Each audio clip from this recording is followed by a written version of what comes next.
नमस्कार साथियों, स्वागत आप सबों का। आज की इस वीडियो में हम लोग ऐसे मुद्दे पर चर्चा करेंगे जो आने वाले आगामी 7वें चरण की शिक्षक भर्ती में बहुत महत्व रखते हैं। आप चाहे प्राथमिक के अभ्यर्थी हैं या माध्यमिक के हैं या फिर उच्च माध्यमिक के हैं, आपको इस वीडियो को देखना बहुत आवश्यक हो जाता है। तकरीबन बिहार में 60% ऐसे कैंडिडेट होते हैं जो सीटेट, बीटेट या स्टेट क्वालिफाई होते हैं, यानी कि वो प्राथमिक से लेकर माध्यमिक और उच्च माध्यमिक की बहाली में पार्टिसिपेट करने के हकदार होते हैं, योग्य होते हैं।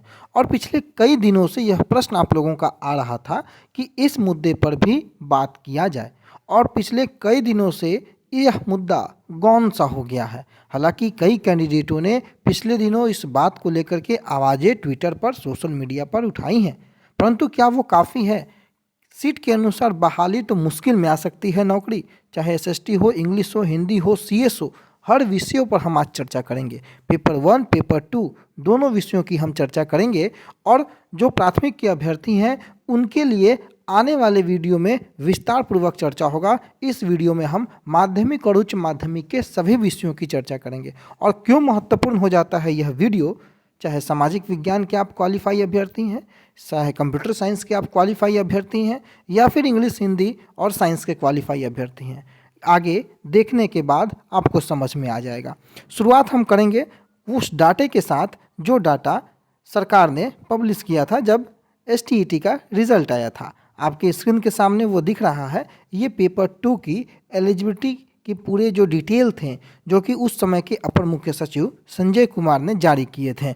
अब सवाल दो उत्पन्न होते हैं, एक तो पेपर 1 के कैंडिडेट जो क्वालिफाई हैं उनके लिए क्या हाल है, और एक पेपर 2 के कैंडिडेट जो क्वालिफाई हैं उनके लिए क्या हाल है। मैंने डे 1 से एक बात कही है कि जो पेपर 2 के क्वालिफाई कैंडिडेट है उन्हें परेशान होने की आवश्यकता नहीं है। हालांकि समस्या पेपर 2 की जो सीटें हैं वो 50%, जो 50% जो सीटें होती हैं, चाहे वो 6 से 8 की हों या फिर 11 से 12 की हों, वो प्रोन्नति से भरी जाती हैं। ये बात तय है। इस बात जो नियमावली 2020 आई है उसमें इस बात का उल्लेख भी है, और इसको लेकर के पिछले दिनों पटना हाईकोर्ट में वाद भी दायर किया गया है कि छठे चरण में इस नियमावली का पालन नहीं किया गया है। जो 50% जो सीटें हैं वही केवल आप सीधी भर्ती से भर सकते हैं, शेष 50% सीटों पर आपको प्रोन्नति से भरना होगा। लेकिन वो मामला एक इतर है। उसके अलावे भी पेपर 2 की अगर हम बात करें तो चाहे वो इंग्लिश विषय से अगर हम शुरुआत करें तो आपको पता है कि कुल जो सीटें थीं वो नंबर ऑफ़ वैकेंसी 2126 और क्वालिफाई 2693। लेकिन वहीं आप इंग्लिश के पेपर 1 की अगर आप चर्चा कर लें तो इंग्लिश के पेपर 1 विषय में आप देख सकते हैं कुल जो वैकेंसी थी स्टेट 2019 में 5055, और जो क्वालिफाई कैंडिडेट थे वो मात्र 4663। और पेपर 1 और पेपर 2 में कई ऐसे कैंडिडेट हैं जो कि कॉमन है। इसकी जानकारी आप लोगों के पास भी होगी और हमारे पास तो है ही। तो ऐसी स्थिति में पेपर 1 के इंग्लिश के क्वालिफाई हों या पेपर 2 के क्वालिफाई हों, आपने बहाली में हिस्सा लेना है। आपकी बहाली लगभग सुनिश्चित है, चाहे इंग्लिश की बात कर लें या फिर हिंदी की बात कर लें। पेपर 1, पेपर 2 दोनों विषयों में, दोनों जगहों पर आपकी परीक्षाएं जो हैं वो आपने दी हैं, आपने क्वालिफाई किया है, आपकी बहाली सुनिश्चित है। लैंग्वेज विषय में थोड़ा कंपटीशन देखने को आपको कम मिलेगा, लेकिन बाकी अन्य विषयों के जो कैंडिडेट हैं पेपर 2 में उन्हें भी परेशान होने की आवश्यकता नहीं है। सिर्फ कंप्यूटर साइंस विषय के जो अभ्यर्थी थे उनके सीटों की अपेक्षा जो क्वालिफाई सीटें थीं वो बहुत ज़्यादा कैंडिडेट बढ़ चुके थे, तो ये ज़रूर परेशान थे। बाकी केमिस्ट्री के, जूलॉजी के, बॉटनी के, फिजिक्स के आप देख सकते हैं कि जो नंबर ऑफ़ कैंडिडेट जो अपीयर हुए थे, नंबर ऑफ़ वैकेंसी जो थी और जो क्वालिफाई हुए उनकी संख्या बहुत ही कम है। क्वालिफाई जो है वो सीटों की अपेक्षा कम है। जूलॉजी में मामला थोड़ा सा अलग होता दिखता है। 723 जो वैकेंसी थी उसकी अपेक्षा 2000 लोग क्वालिफाई थे, तो थोड़ा कंपटीशन यहाँ नज़र आता है। लेकिन जब आपकी अन्य इस वीडियो में आगे जो मैं चर्चा करूंगा, चाहे वो कहाँ से सीटें आ रही हैं, वो देखने के बाद आपकी स्थिति जो है वो क्लियर हो जाएगी कि जूलॉजी में भी कैसे सीटें बढ़ेंगी। तो ये तो हो गई पेपर 2 की बात। अब पेपर 2 में एक विषय बचता है आपको कंप्यूटर साइंस की। आखिर ये सीटें कंप्यूटर साइंस की कैसे आएंगी? तो पिछले दिनों कंप्यूटर साइंस को लेकर के पदवर्ग समिति ने 7360 के आसपास जो सीटें हैं वो अप्रूव कर दी हैं, और तकरीबन 8 से 9 हज़ार की जो सीटें हैं कंप्यूटर साइंस में आ रही हैं। ये बात बिल्कुल लगभग तय हो चुकी है और जो 9,000 के आसपास की जो सीटें कंप्यूटर विषय में आएंगी और क्वालिफाई 17,000 के आसपास हैं, तो इसको देख के आपको घबराना नहीं है, क्योंकि 30% 25% कैंडिडेट ऐसे हैं जो केवल जो सब्जेक्ट कॉम्बिनेशन का जो मैटर था, बीसीए वाला और एमसीए वाला जो मैटर था, उसको लेकर के बाहर होंगे सब्जेक्ट कॉम्बिनेशन में। तो ये मामला लगभग जो जेन्युइन कैंडिडेट हैं उनके लिए सीटें पर्याप्त हैं कंप्यूटर विषय को लेकर के, तो उसमें भी आपको परेशान नहीं होना है। और जो कंप्यूटर विषय का जो सवाल आ रहा था कि क्या 9,000 सीटें पर्याप्त हो पाएंगी, बिल्कुल पर्याप्त हैं। पदवर्ग समिति से वो अप्रूव हो चुकी है, केवल कैबिनेट से आपको अप्रूव होना और उसकी स्वीकृति मिलनी बाकी है। प्रयास कीजिए और उम्मीद कीजिए, प्रार्थना कीजिए कि वो कैबिनेट में जल्दी स्वीकृत हो जाए और 7वें फेज की बहाली में वो सीटें जुड़ जाएं। अब हम आते हैं पेपर 1 में किस प्रकार से कंडीशंस अन्य विषयों का है।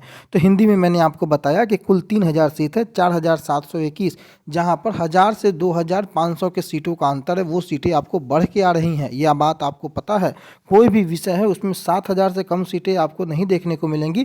कैसे सीटें आ रही हैं, कहाँ से आ रही है, आगे इसी वीडियो में मैं बता दूंगा।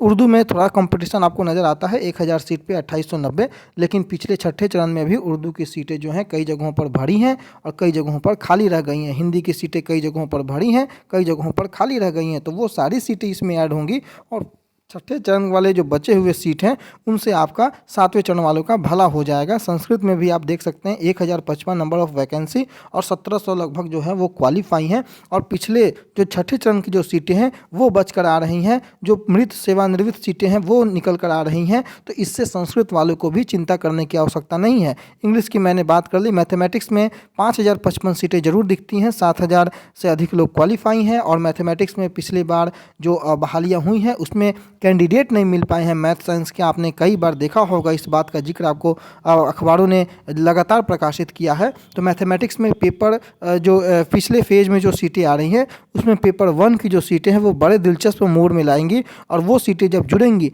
तो आपकी जो नंबर ऑफ सीट्स है वो ज़्यादा हो जाएंगी नंबर ऑफ क्वालिफाई की अपेक्षा। तो 5,000 और 2,000 यहाँ पर ज़्यादा क्वालिफाई है, उतनी सीटें जो हैं वहाँ से आ जाए और ये बिल्कुल तय है कि 7,000 8,000 सीटें आपको देखने को 7वें फेज में मिल जा रही हैं मैथमेटिक्स की। तो परेशान होने की कोई आवश्यकता नहीं है। परेशानी अगर कहीं है तो वो एसएसटी विषय को लेकर के है और बहुत परेशानी है, और इस पर मैं जोर दे करके 2 मिनट बात करना चाहूँगा, क्योंकि कुल 5,000 सीटें देखने को मिल रही हैं और 26,000 से ज़्यादा क्वालिफाई कैंडिडेट हैं और इस पर हमें चर्चा करने की बहुत अधिक आवश्यकता है कि एसएसटी में कुल 5,000 सीटें और अगर क्वालिफाई 26,000 हैं तो कहाँ से बाकी सीटें आ रही हैं, कैसे हो पाएगी बाकियों की बहाली और किस प्रकार से मामले को आगे निष्पादित किया जा सकेगा। यह बहुत ही गंभीर चिंतन का विषय है और इस पर ध्यान आकृष्ट करना बहुत अधिक आवश्यक है। आखिर 5,000 सीटें हैं तो 26,000 क्वालिफाई हैं और आपको पता है कि 3,000 जो हैं वो 2011 के बचे हुए कैंडिडेट हैं और यही भीड़ बढ़ा रहे हैं। और जब इन 3,000 को जोड़ देते हैं तो मामला 29,000 तक पहुंच जाता है, यानी कि लगभग 30,000 के आसपास के क्वालिफाई अभ्यर्थी 7th फेज में हिस्सा लेंगे एसएसटी विषय में। और ये बहुत गंभीर विषय हो जाता है क्योंकि सीटें उसकी अपेक्षा बहुत ज़्यादा कम है। और अगर ऐसी स्थिति बनती है तो सीटें कहाँ से आ सकती हैं, तो सीटें आपको 5400 सीटें जो 33,916 वाली है उनमें से निकल कर आ रही हैं। 1,000 से आसपास की जो ये लगभग अनुमान मैं आपको बता रहा हूँ, जो मृत हैं सेवानिवृत्त हैं वो सीटें निकल के आ सकती हैं और तकरीबन 1,500 के आसपास की सीटें जो होंगी, 1,000 से 1,500 के आसपास की सीटें वो मार्च 2023 तक की अगर रिक्ति की गणना कर दी जाए तो वो सीटें निकल कर आ सकती हैं। तो कुल मिलाकर सीटों की संख्या लगभग 8,000 के आसपास होता है और जो क्वालिफाई की संख्या होती है वो लगभग 30,000 के आसपास होती है।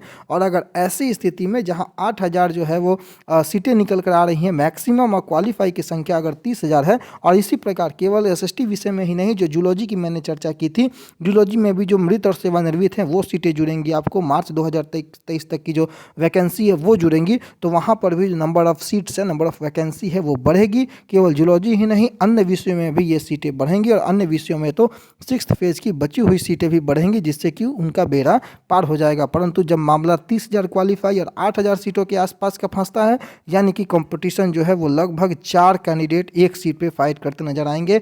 और ये केवल 4 नहीं है, बल्कि जब रिजर्वेशन का पालन किया जाएगा तो आपको पता है कि जब 1,000 सीट होती है तो 1,000 सीट देखने को होती है, उसमें जब कैटेगरी वाइज डिस्ट्रीब्यूशन कर दिया जाएगा तो वो सीटें बहुत कम निकल कर आती हैं। और हर कैटेगरी वाइज जब डिस्ट्रीब्यूशन के बाद आपके हाथ में जो सीट बचेगा उसके अनुसार अनुसार ये सीटें पर्याप्त नहीं है। 30,000 क्वालिफाई कैंडिडेट हैं, 8,000 भी अगर सीट होती है तो वो पर्याप्त नहीं होती है। तो प्रयास करना है कि ये सीटें बढ़कर कम से कम 10,000 प्लस जाए। 10,000 के नीचे अगर रहती है तो समस्या गंभीर है।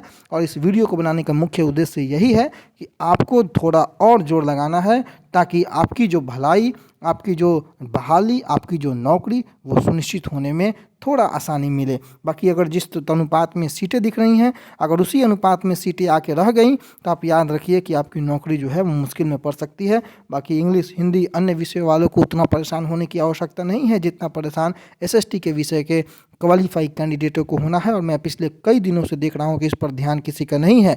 लोग निश्चिंत बैठ चुके हैं कि बहाली तो उनकी होनी तय है। लेकिन आप ये याद रखें कि जहाँ 30,000 क्वालिफाई है वहाँ पर अगर 7,000 और 8,000 सीटें आ रही हैं तो ये ध्यान रखिए कि 28,000, 20,000, 22,000 लोग जो हैं वो बाहर होंगे। और सरकार वहीं स्टेट 2023 के आयोजन की भी चर्चाएँ कर रही हैं। तो इसमें आपका प्रयास बहुत अधिक आवश्यक हो जाता है, क्योंकि आपके लिए तो पेपर 2 का भी रास्ता नहीं है। पेपर 2 में भी एसएसटी के कोई विषय नहीं है, सारा बोझ इसी पे आएगा। अगले वीडियो में हम प्राथमिक को लेकर के चर्चा करेंगे। तो आप इस वीडियो को अगर सही समझते हैं, इस वीडियो को जेन्युइन मानते हैं, फ़ायदेमंद मानते हैं, तो अपने दोस्तों के साथ शेयर करें और उन्हें इस बात को लेकर के जागरूक करें कि कैसे आपकी बहाली सुनिश्चित हो सकती है, उसके लिए आपने क्या प्रयास करना है, सही दिशा में कैसे प्रयास करना है और किस हद तक प्रयास करना है, ताकि सीटें कहाँ तक बढ़ पाएँ, ताकि आपकी बहाली आसान हो पाए। फिलहाल के लिए इतना ही। आपका लास्ट तक बने रहने के लिए बहुत बहुत धन्यवाद।